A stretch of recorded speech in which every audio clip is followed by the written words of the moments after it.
Hello കൂട്ടുകാരെ, നിങ്ങളെല്ലാവരും സുഖമായിട്ടിരിക്കുന്നു. ഞങ്ങളിവിടെ സുഖമായിട്ടിരിക്കുന്നു. അപ്പോൾ ഞങ്ങളിത് ലീവിന് പോയിട്ടൊക്കെ തിരിച്ച് വന്നു.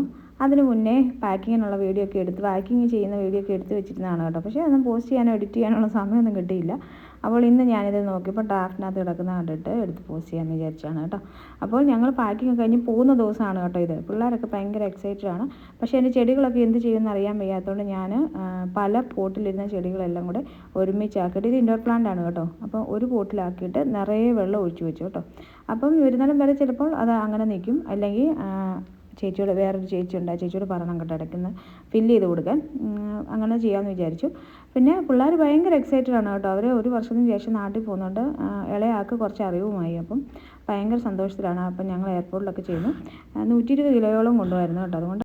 അതുകൊണ്ട് ലഗേജിനുള്ള പ്രശ്നമൊന്നും ഇല്ലായിരുന്നു. ഈ ലഗേജിനുള്ള പ്രശ്നം വരുന്നത് ഇങ്ങോട്ട് വരുമ്പോഴാണ് കേട്ടോ. നമ്മൾ നാട്ടിൽ നിന്ന് വാങ്ങിച്ചത് ഇവിടുന്ന് കൊണ്ടുപോയതും എല്ലാം കൂടി തിരിച്ച് കൊണ്ടുവരാൻ വരുമ്പോഴാണ് നമുക്ക് ലഗേജിന് പ്രോബ്ലം ഉണ്ടാവുക. അങ്ങോട്ട് പോകുമ്പോൾ അത്ര വലിയ പ്രോബ്ലം ഒന്നുമില്ല. ആദ്യമൊക്കെ കുറച്ച് ഞങ്ങൾ തന്നെ പൊക്കോണ്ടൊക്കെ ഇരുന്നപ്പോൾ ലഗേജിന് പ്രോബ്ലം ഉണ്ടായിരുന്നു. ഒത്തിരി കുത്തിക്കയറ്റി കൊണ്ടുപോയിട്ട് കുറച്ചൊക്കെ മാറ്റേണ്ടതായിട്ട് വന്നിട്ടുണ്ട്. ഇപ്പം ഇവരുടെയും കൂടെ വെയിറ്റ് 120 കിലോയോളം നമുക്കുള്ളതുകൊണ്ട് വലിയ പ്രശ്നമില്ല കേട്ടോ.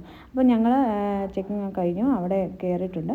അപ്പോൾ ഇച്ചിരി നേരം അവിടെ വെയിറ്റിംഗ് ഉണ്ടായിരുന്നു. ഒത്തിരി സമയമൊന്നും ഇല്ലായിരുന്നു. ആ സമയം കൊണ്ട് ഇളയാൾ അവിടെ പോയി പിള്ളേർക്ക് കളിക്കാവുന്നൊരു സ്ഥലം ഉണ്ടായിരുന്നു, കുട്ടികളുടെ മാത്രം. അവിടെ ഇത്ര 10 വയസ്സിന് താഴെയുള്ള പിള്ളേർക്ക് എൻ്റർ ചെയ്യാൻ പറ്റുള്ളൂ എന്നുണ്ട്. അങ്ങനെ അവിടെ ആൾ കയറി കളിച്ചുകൊണ്ടിരുന്നു. മൂത്താക്ക് പിന്നെ വലിയ ഇൻട്രസ്റ്റ് ഒന്നും ഇല്ലായിരുന്നു. പിന്നെ ഞാൻ വിളിച്ചുകൊണ്ട് പോയി അവിടെ നോക്കി നിർത്തി. അവൾക്ക് എങ്ങനെയും വീട്ടിൽ ചെന്നാൽ മതിയെന്നേ ഉണ്ടായിരുന്നുള്ളൂ. അമ്മച്ചിയുടെ വീട്ടിൽ ചെന്നാൽ മതിയെന്നേ ഉണ്ടായിരുന്നുള്ളൂ കേട്ടോ. പിന്നെ ഞാൻ കുറച്ച് കൊണ്ടുപോയി അവിടെ കുറച്ച് കാര്യങ്ങളൊക്കെ അവിടെ ടെക്സ്റ്റ് ബുക്കിനകത്തുള്ളതൊക്കെ അവിടെ ഇങ്ങനെ പിക്ചറൈസ് ചെയ്ത് കൊടുത്തിട്ടുണ്ടായിരുന്നു. അപ്പം അതൊക്കെ കാണിക്കാൻ വേണ്ടി ഞാൻ ആളെ വിളിച്ചുകൊണ്ട് പോയതാണ് കേട്ടോ. ഇളയാൾ അവിടെ അവൾക്ക് വേറൊരു ഫ്രണ്ടിനെ കിട്ടി. ചേച്ചിയെ വിളിച്ചിട്ടൊന്നും ചേച്ചി വരാത്ത മൂലം അവൾക്ക് ഒരു ഒമാനി കൊച്ചാണ് കേട്ടോ. ആ കൊച്ചിൻ്റെ കൂടെ അവിടെ ഭയങ്കര കളിയായിരുന്നു. 2 പിള്ളേരും കൂടെ ഭയങ്കര ബഹളമായിരുന്നു.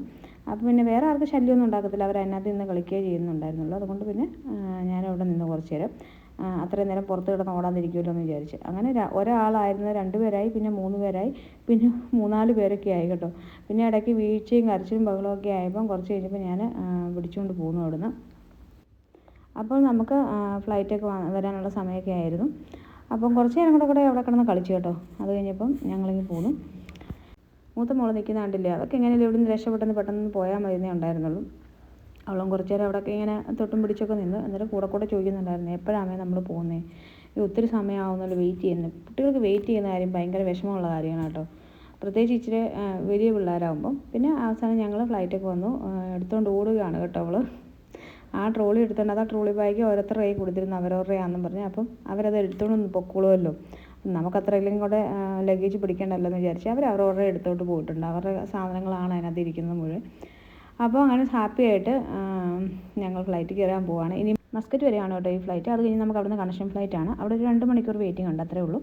അവിടുന്ന് പിന്നെ ഡയറക്റ്റ് ട്രിവാൻഡ്രത്തോടാണ് അവിടെ നമുക്ക്. അപ്പോൾ നമ്മൾ നാട്ടിൽ ലാസ്റ്റ് എത്തിയിട്ടുണ്ട്. ഈ ഒരു പച്ചപ്പും നാടിൻ്റെ ഒരു സൗന്ദര്യമൊക്കെ എന്ന് പറയുന്നത് പ്രവാസികൾക്ക് മനസ്സിലാവുന്നൊരു കാര്യമാണ് കേട്ടോ. അപ്പോൾ നമ്മൾ നാട്ടിൽ ലാൻഡ് ചെയ്തിട്ടുണ്ട്. അത് കഴിഞ്ഞ് വിശേഷങ്ങളൊക്കെ പുറകെ വരുന്നതായിരിക്കും. ബൈ.